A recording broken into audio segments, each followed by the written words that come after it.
What's up, guys? Now that the Sega Genesis Mini has been announced, we know what games it's going to get, and most of us are pretty happy about it. I mean, I did a video on it recently that pretty much went over every single game that's on it, and like I said, I'm pretty happy with it, but I know some of you aren't. So what I've decided to do is put together a video for you about how to create your own Sega Genesis Mini console. There's a nice front end out there for it now, the hardware is easy to get, and there's nothing stopping you from creating your very own system with your very own choice of games. So let's go ahead and get started on how to make your own Sega Genesis Mini.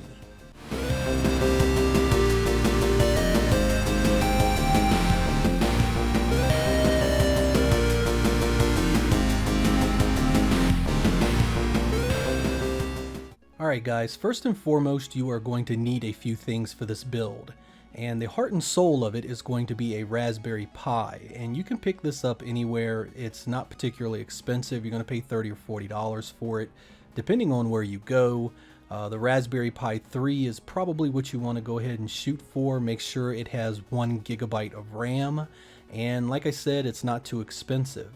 The next thing you're going to want to pick up is a micro SD card, and you don't need a particularly big one because the entire Genesis library stored on a card really doesn't take up a lot of space. So I mean, your most common card is probably a 32 gig card. Go ahead and pick up one of those. It's super cheap. You know, you shouldn't really pay any more than 10 bucks for one, so go ahead and grab that too. Now, if we want our Sega Genesis Mini to look like a Sega Genesis Mini, we are going to need a case for it. And there's a few different areas, or a few different places rather, that you can go to get a case that looks like a Sega Genesis. Amazon has a few. You can get some 3D printed ones. Etsy has some. You can buy one of those USB hub drive or USB hubs, excuse me, that look like Sega Genesis. That's the one I have. That's the one you see in the picture. You have to mod that one a little bit yourself, so if you don't have any soldering skills, you probably want to stick with one of the Pi cases on Amazon, and those typically aren't too expensive either. You're going to pay $20 to $30 for a case that looks like a Sega Genesis. Next up, you're going to need a USB memory stick, sometimes referred to as a pen drive or a thumb drive. Go ahead and pick up one of those. Again, it doesn't have to be huge. It's pretty inexpensive itself. You're probably not going to pay any more than $10 or $15 for that, and most of you probably have one laying around anyway. You're also going to need a power supply for your Raspberry Pi. Now, this uses the micro USB plugs. This is, again guys, you probably already have one of these, but in case you don't, again, they're not too expensive.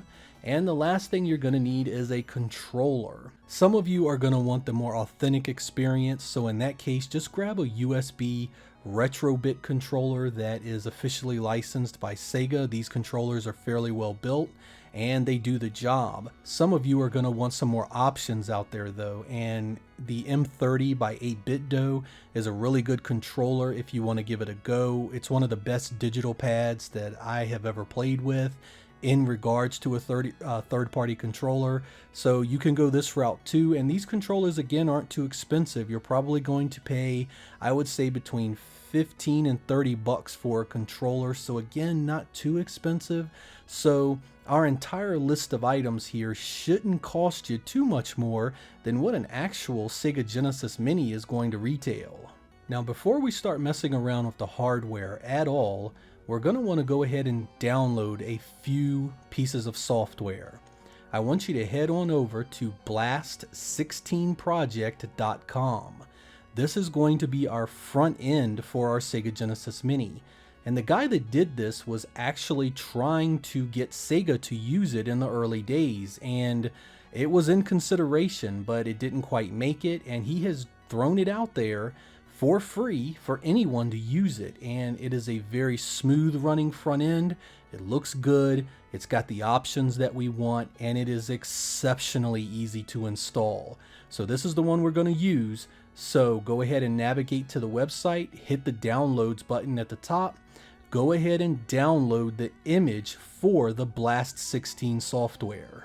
Now, while we're in the download section, you're going to see the manual. Go ahead and click that manual and make sure you download it, because, or at least have it open in the browser or on your desktop, because this is going to guide you through it. And I'm not going to go over every single step here, guys, and hold your hand. This is fairly easy to do. Most of you should be able to just rip right through this with no trouble. And the ones of you out there that will have questions, the manual will answer it. Now, once we navigate inside the manual, we are going to find the link to another program that we are going to need to download, and that download is Etcher. And Etcher is actually going to take the image for our front end, and it's going to easily copy it to our memory card. And this program, guys, basically is just going to make this step so much easier, because it's basically just plug the thing into your computer, open Etcher, install the thing, and you're done. And it is really that simple, and it makes this process just for a lot of you, it's going to make this process a lot easier. So go ahead and click that Etcher link and download it for your PC. Alright guys, this is what the two files are going to look like when they're sitting on your computer.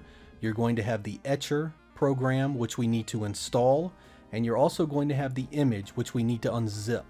So first, let's just go ahead and install Etcher and get that done, and then we'll go ahead and unzip the image file, which, as you can see, is unzipped now, and there is your blast image file ready to be written to the memory card. So with Etcher installed and our image unzipped, let's go ahead and take care of that memory card first. So go ahead and open up Etcher, and this program is so incredibly easy to use, guys. It's right there. Select your image, so go ahead and navigate to where the Blast 16 image is.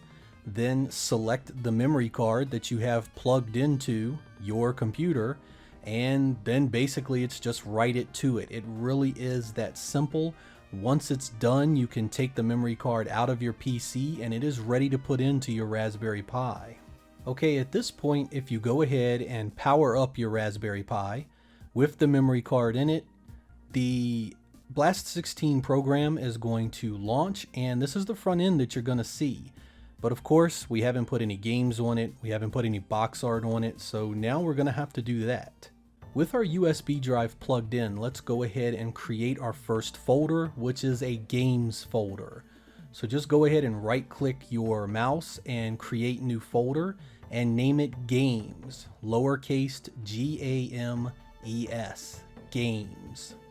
Now inside that games folder, we need to create another folder. So go ahead and right click and create another folder. And that one needs to be named MD, lowercase, Mary David, MD. Now inside the MD folder is where your ROMs are going to go. And you can go ahead and throw them in here zipped up, it doesn't really matter. And basically, if you want to curate a list of games, go ahead and just put the games in that you actually want to play.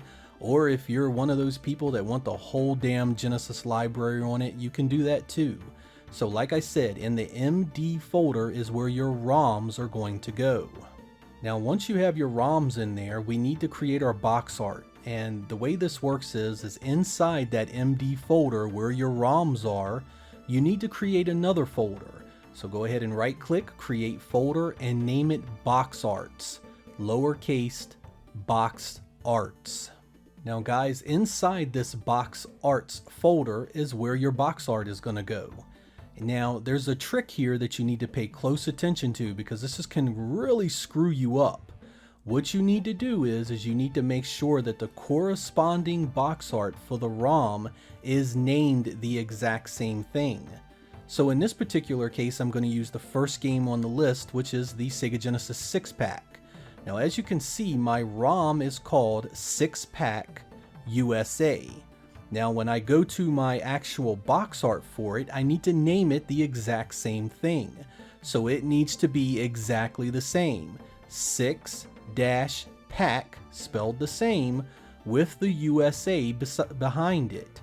Now you have to do this for every single box art that you have, which is why I kind of recommend that you curate your games here don't throw the whole damn library on it unless you want to spend a lot of time renaming art or after your ROMs. So it really depends on how much time you want to spend here. Especially you can find ROM sets that have box arts online if you know where to look. If you don't, you're going to have to go in and pay close attention to this. Otherwise, you're going to have a bunch of empty box art on your Sega Genesis Mini. In this case, because I went ahead and went with 42 games like the original Sega Genesis Mini shot for, I only had to do it for 42 games, so it was really easy. So again, guys, make sure your box art is named after your ROMs exactly, otherwise you're going to run into trouble. Now, once we have all of that on our USB drive, what we're going to do is we are going to plug it into our Sega Genesis Mini. So go ahead and plug it in and power on your Sega Genesis Mini. And this is the screen that you're going to see. It's going to start copying ROMs, and then it's going to deal with the box art. Go ahead and let that run until the Blast 16 software boots up. Now, once all the ROMs are copied over, the box art is copied over, Blast 16 now has something to show you. And this is what the front end is going to look like, guys. And it is a very nice looking front end. I really like the way the guy did this. I mean, you can tell he put a lot of work in it. And the cool thing is that it has a lot of the features that the Sega Genesis Mini is going to have anyway.